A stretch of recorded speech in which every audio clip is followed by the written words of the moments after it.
rest of the field down low. Another guy's creeped back into their area is a 14 car, Tony Stewart. All of a sudden, he's got his nose stuck in there again.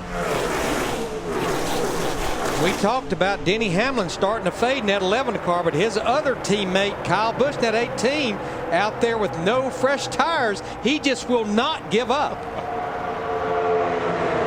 Kyle Busch up to second behind Dale Jr. He likes a bad handling car. As a matter of fact, I think he'd get mad if it handled really good. He wouldn't have anything to do. Now 25 down in this segment, 25 to go.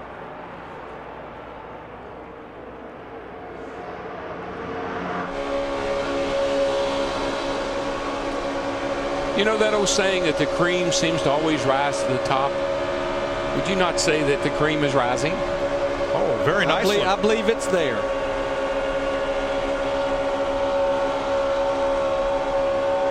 Led by Dale Earnhardt Jr., a two-time winner of this race. Kyle Busch making his third appearance. Never finished better than 7th.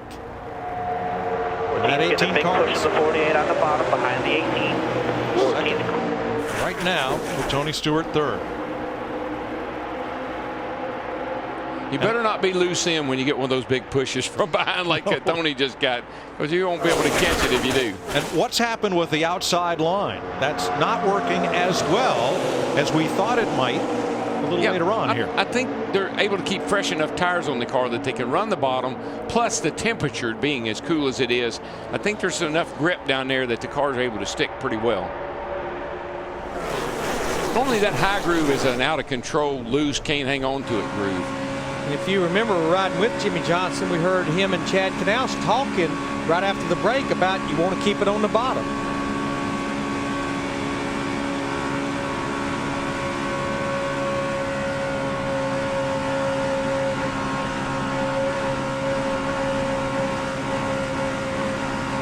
Wait till next Sunday when 43 of them line up for the Daytona 500 on Fox. And that change in the pitch of the engine is not the driver letting off the throttle. That's the car going through the oscillations through the bumps in the racetrack. How about that second place car, Krista? Well, leave it to Kyle Busch. He got on the radio and said, can everybody make it to the end? Steve Addington said yes. He said, don't get to the party too early, Kyle, unless you want to. Yeah, I think we're pretty comfortable with a couple of cautions we've had. Everybody has pitted at least once in this segment that they can make it to the end on fuel.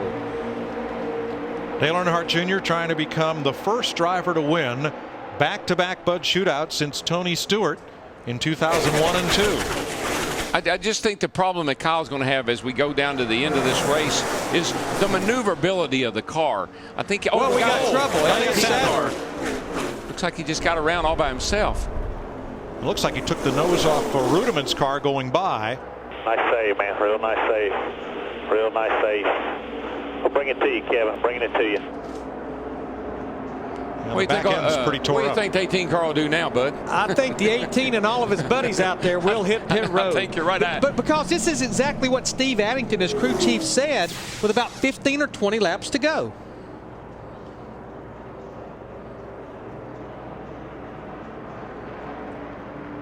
Just got tapped from the back from David Stremme in that 12 car. Did you see how that car lifted up and the roof flaps deployed and the car just set right back down? You know what happened, Larry? I think that the 19 got just a little wee bit loose. Maybe had to get up out of the throttle, and that's how come Stremme got into him. Right. Watch the gap between Sadler and the car in front of him. We won't see it from this angle open up. This is the Verizon onboard camera for Stremme. Yeah, you're right. Yeah, see, Stremme had to start playing with the throttle, and I don't know what happened to Elliott's car, but it just got a little bit loose. Looked like he had to lift up a tad, and when he did, Stremme got into the back of him.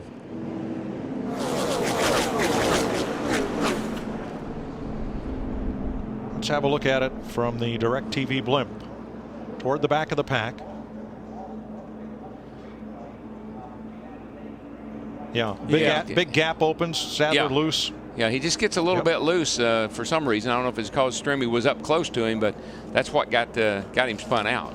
But Stremme got into the back of Elliott Sadler, and David Rudiman is the victim. And Darrell, you've talked about it before. Yeah, there's no question.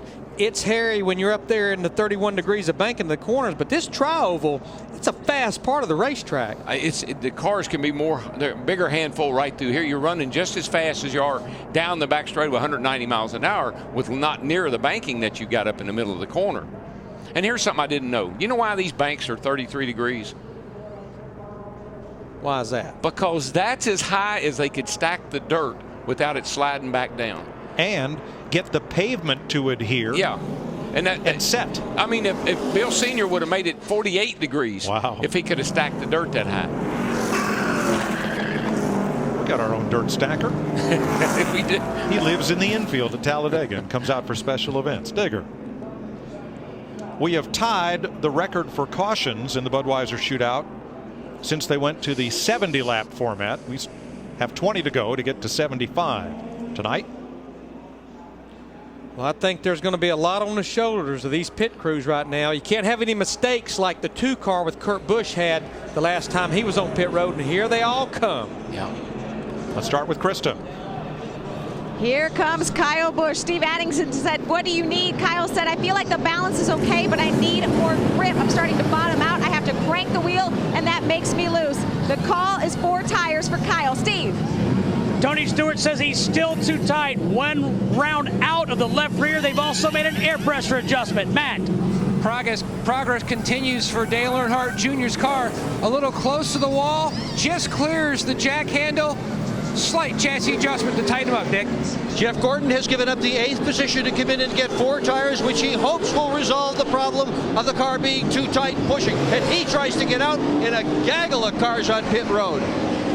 Pit road just wasn't wide enough for everybody who wanted to get there. A mess. I think the 18 did get hit by the 48 car. I believe they made some contact.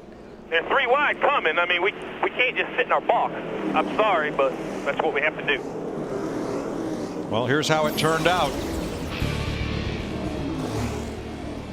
As we clean up from the 5th caution of the night. Hey, down in the grass, they're 4 wide on pit road. Little contact there. Hey, there's a lot of money at stake here tonight.